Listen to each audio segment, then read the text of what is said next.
पहिला बाहरी हम बननी कांवरिया से बम तनी बोले ना बोल बम लभर बम पहिला बाहरी हम बननी कांवरिया से बम तनी बोले ना बोल बम लभर बम बैठन बम बोल रह हर दम नहीं गुणवा पाबो हारी हो जय शिव।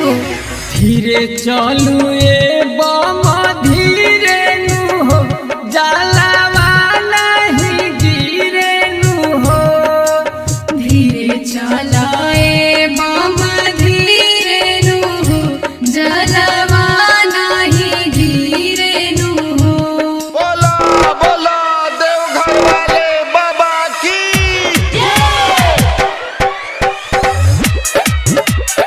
ओम नमः शिवाय।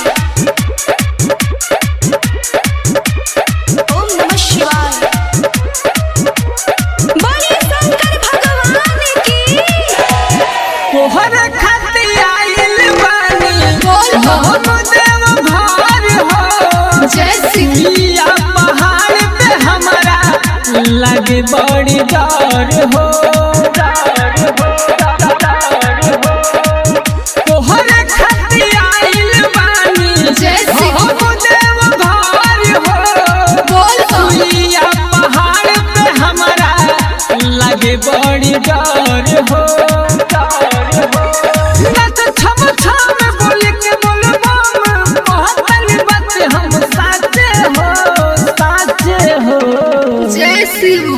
धीरे चलू हे बम धीरे नु हो जलवा नहीं गिरे नु हो धीरे चलाए बम धीरे नु जलवा नहीं गिरे नु।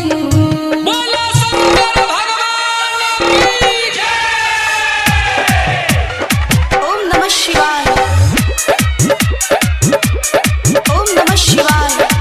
Mix by Mahakal recording studio Pandai Chowk Narkatiaganj.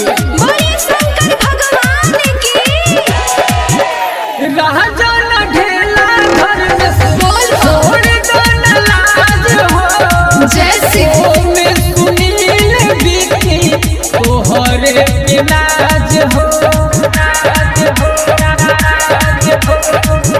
राजा न ढेला घर में से बोल छोड़ दो न लाज हो जय शिव। ओ में सुनील बिकी तोहरे पे नाज हो बहतन साही बात में न लाही हमरा के जानी डाटू है जय शिव। धीरे चलू ए बम धीरे नु हो जलवा नहीं गिरे नु हो धीरे चलाए बम धीरे नु जलवा नहीं गिरे नु।